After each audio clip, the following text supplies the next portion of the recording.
Hello, this is Jim Playsted for the electorate of Prosser.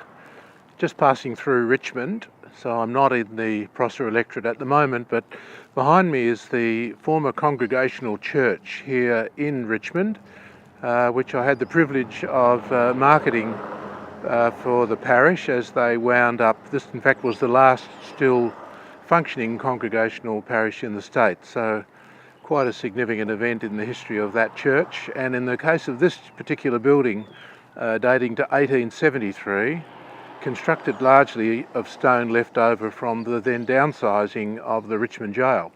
So a fascinating history. Any heritage property gets my interest, and it's a great privilege to work in a profession where you can learn these facts and meet the people that are the custodians of the buildings, which is the reason for this video.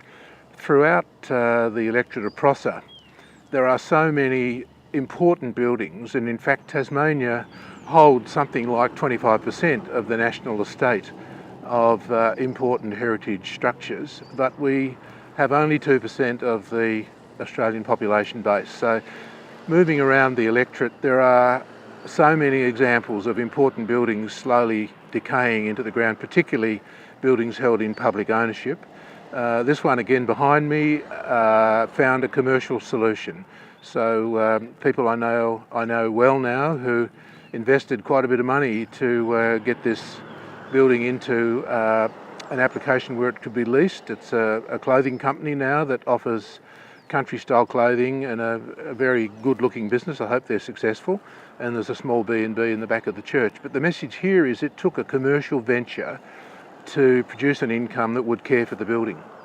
And I have held the view for some years now that the state government should return stamp duty to the buyers of heritage property in return for a range of approved remedial works. There's a constant list of drainage or roof bracing or iron replacement or downpipes. Water is the enemy of these old structures. So that's an idea. If I am granted the privilege of representing the electorate of Prosser and all of these beautiful buildings, I would love to be involved in a program to return that stamp duty and continue in the love and care of these structures and the heritage that we are all custodians of.